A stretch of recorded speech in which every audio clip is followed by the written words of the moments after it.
કેમ છો રાજાણી સાહેબના મિત્રો? મજામાં છો? મજામાં જશો. દ્રાવણ ચેપ્ટરના 5 વિડીયો પ્લેલિસ્ટમાં જોઈ લીધા. આજથી આપણે સ્ટાર્ટ કરીએ છીએ વિદ્યુત રસાયણનો ભાગ 1. એમાં 10 પ્રશ્નો લઈને આવ્યા છે મિસ્ટર રાજાણી તમારા માટે. પ્લીઝ લાઈક, શેર અને સબસ્ક્રાઇબ કરવાનું ચૂકતા નહીં. આગળ વધીએ છીએ. આજનો ફર્સ્ટ ક્વેશ્ચન. ધાતુની સપાટી 80 × 5 × 10⁻³ સેન્ટીમીટર ઉપર સિલ્વર ધાતુનું પાતળું લેયર ઘનતા 1.05 ગ્રામ સેન્ટીમીટર ઘન કરવા માટે કોટિંગ કરવા માટે સિલ્વર નાઇટ્રેટના દ્રાવણમાં 3 એમ્પિયરનો વિદ્યુત પ્રવાહ કેટલો સમય પસાર કરવો પડે? તમને અહીંયા કદ આપ્યું છે, V આપ્યું છે, ઘનતા આપી છે, બીજું શું આપ્યું છે તો કે નાઇટ્રેટના દ્રાવણમાં 3 એમ્પિયર પ્રવાહ પસાર કરવો છે તો તમારે સિલ્વર કેટલા ગ્રામ કેટલા સમય માટે પસાર કરવો પડે વિદ્યુત પ્રવાહ. તો સૌથી પહેલા તમારા મગજમાં આવું એક સૂત્ર જમાવટ કરી ગયેલું છે. W એટલે વજન બરાબર EIT છેદમાં 96500. હા કે ના? આ સૂત્ર ખિસ્સામાં છે તમારા. હવે મિત્રો વજન તો તમને આપ્યું નથી, વજન ગોતવાનું. તો વજન એટલે V ગુણ્યા એની ઘનતા. તો અહીંયા હું આવું સૂત્ર બનાવી શકું, V × D બરાબર EIT છેદમાં 96500. હવે તમારી પાસે V કેટલો છે મિત્રો તો કે 80 × 5 × 10⁻³ D કેટલો છે તો કે 1.05. હવે આ છેદ છે 96500 અને અંશમાં લઈ લો તો 96500. હવે છેદમાં વધશે હું મારા મિત્રો તો કે વધશે આ E એટલે તુલ્યભાર. તુલ્યભાર આ બાજુ છેદમાં આવે. AG no તુલ્યભાર 108. I છેદમાં લઈ લો, I છે એમ્પિયર, 3 એમ્પિયર એટલે 3 લખું બરાબર T વધશે 80 × 5 × 10⁻³ ગુણ્યા 1.05 ગુણ્યા 96500 ભાગ્યા 108 × 3 એટલે T ની કિંમત આવશે 125 ની સમથિંગ એટલે 125 સેકન્ડ એટલે બોમ્બે નો B. મિત્રો આવા પ્રશ્નોમાં ભૂલ ન કરતા. આગળ વધીએ છીએ. આજનો બીજો પ્રશ્ન. E1 E2 અને E3 EMF ધરાવતા 3 ગેલ્વેનિક કોષ નીચે આપ્યા છે. બધાયમાં Zn+2 Cu+2 Cu છે. પહેલો E1 છે, બીજો E2 છે, ત્રીજો E3 છે.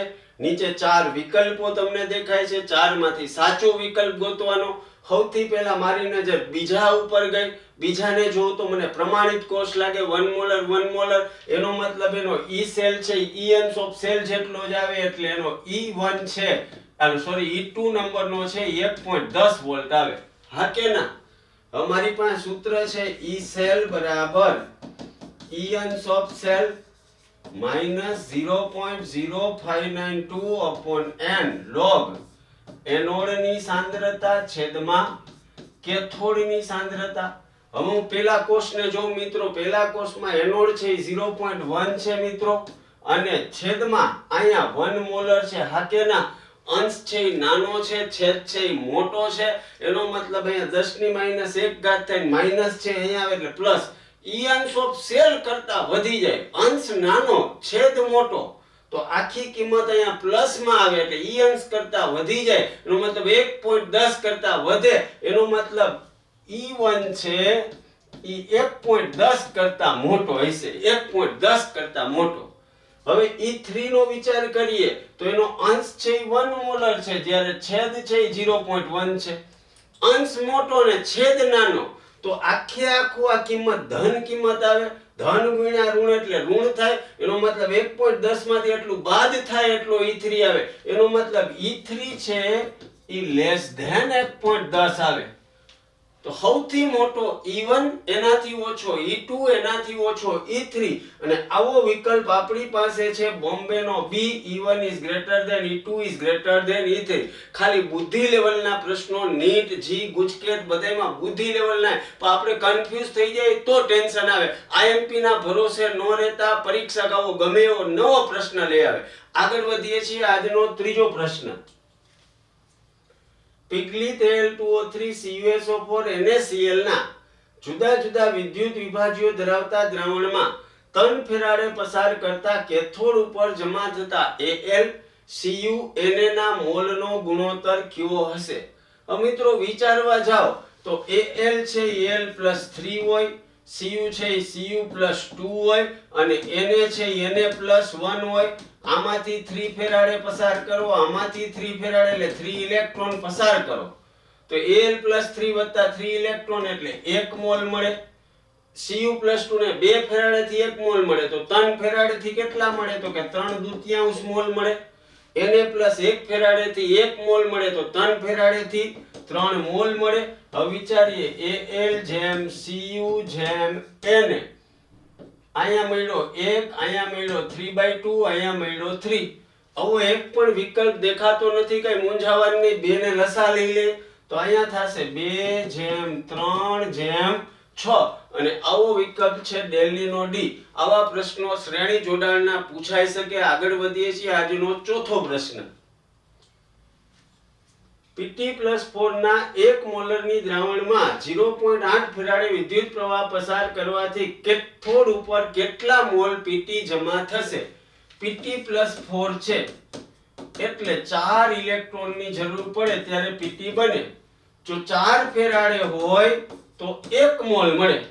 તો 0.8 ફેરાડે થી કેટલા મોલ? તો 0.8 ભાગ્યા 4 એટલે 0.2 મોલ Pt+4 માંથી Pt મળે. એનો મતલબ જવાબ આવશે બોમ્બેનો બી.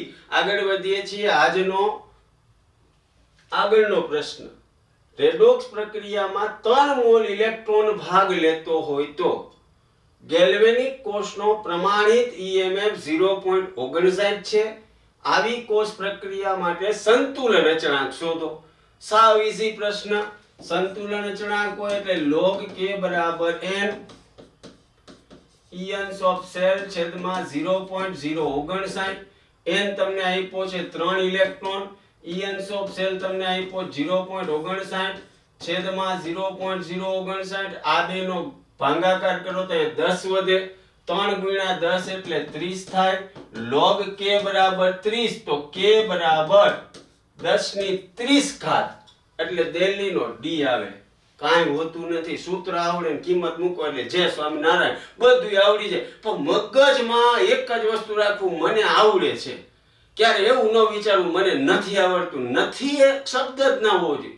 ગ્લાસ અડધો ભરેલો હોય તો એમ વિચારવાનું કે અડધો ભરેલો છે તો ભરેલો તો છે ને, એ આખો તો ભરાશે ને. પણ ઘણા નિરાશાજનક બોલે અડધો જ ભરેલો. આવું ક્યારે આપણે વિચારશું નહીં. રાજાણીના મિત્રો છો તમે. આગળ વધીએ છીએ નેક્સ્ટ ક્વેશ્ચન. અર્ધકોષ માટે પ્રમાણિત પોટેન્શિયલના મૂલ્યો નીચે આપ્યા છે. Zn+2 માંથી Zn રિડક્શન આપ્યું -0.76. Fe+2 માંથી Fe રિડક્શન આપ્યું -0.44. તો એના પરથી કોષ પ્રક્રિયા માટે EMF કેટલો થશે? 1 મોલર 1 મોલર. એનો મતલબ પ્રમાણિત કોષનો પોટેન્શિયલ જ ગોતવાનો છે. એટલે ions of cell, ions of reduction of cathode minus ions reduction of anode. Reduction of cathode, cathode તમારો Fe+2 છે અને એનોડ ઝિંક છે. અહીંયા શું થાય છે તો રિડક્શન, અહીંયા શું થાય તો ઓક્સિડેશન. રિડક્શન છે તમારું કેથોડ છે Fe+2, એની કિંમત આપી -0.44 -0.76 માઇનસ માઇનસ પ્લસ થઈ જાય એટલે 0.76 માં 0.44 બાદ થાય એટલે કલકત્તી સી પ્લસ 0.32 વોલ્ટેજ આવે. બહુ હેલું, વિદ્યુત રસાયણ જેવું એકેય ચેપ્ટર હેલું નહીં, મારું favourite chapter. 1 mall MnO4 minus નું Mn+2 માં રિડક્શન કરવા માટે કેટલા કુલોમ્બ વિદ્યુત પ્રવાહની જરૂર પડે? MnO4 આપ્યો છે મિત્રો, એમાંથી તમારે બનાવવું છે Mn+2. આની ઓક્સિડેશન અવસ્થા 7 છે, આની 2 છે, બે વચ્ચે તફાવત 5 એટલે એ મૂકી દો 5 ઇલેક્ટ્રોન.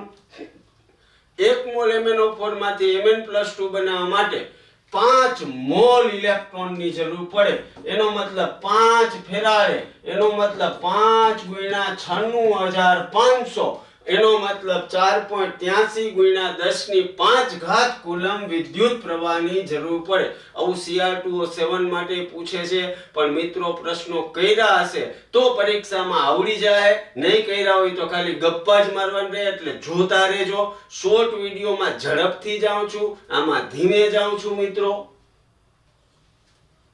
0.1 m ZnSO4 અને 0.01 m CuSO4 ના દ્રાવણ ધરાવતા ડેનિયલ કોષમાં તેના વિદ્યુત ધ્રુવનો EMF કેટલો?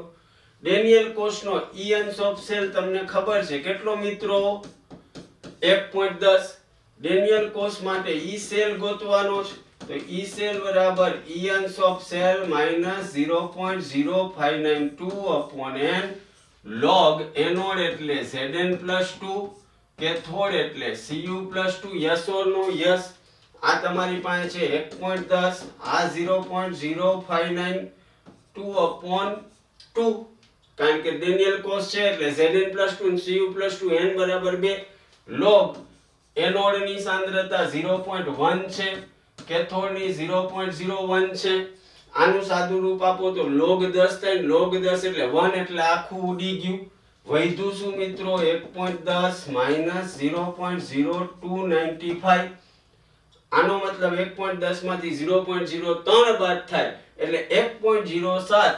દિલ્હીનો ડી સિવાય કોઈ વિકલ્પ આવી શકે નહીં. આગળ વધીએ છીએ નેક્સ્ટ ક્વેશ્ચન.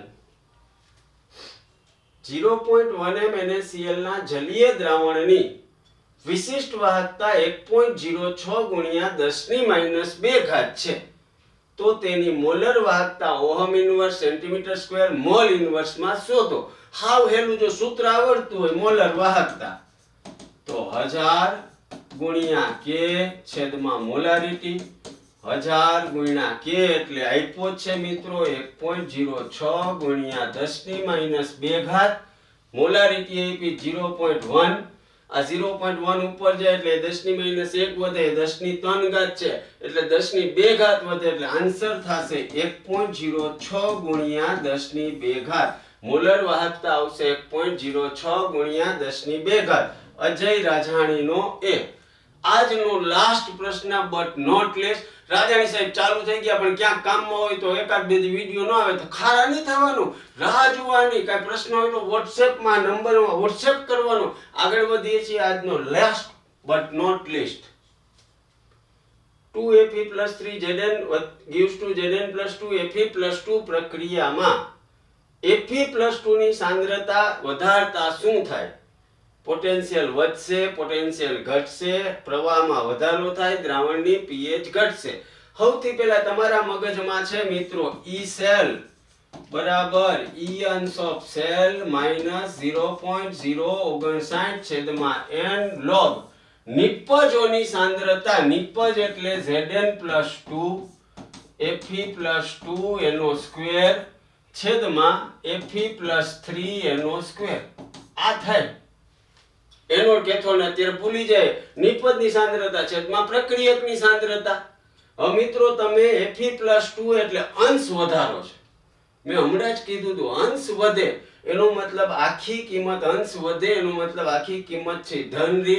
ધન ગુણ્યા આ ભાઈ ઋણ છે એટલે ઋણ વધે અને ઋણ વધે એટલે E અંશ ઓફ સેલ હોય એના કરતા વધારે પડતો ઘટે એટલે તમે અંશ Fe+2 ની સાંદ્રતા વધારો એટલે પોટેન્શિયલ હોય એના કરતા ઘટશે એટલે બોમ્બેનો બી. જો મજા આવી હોય તો લાઈક શેર સબસ્ક્રાઇબ કરજો. મોટા અવાજે બોલી નાખો. જય હિન્દ.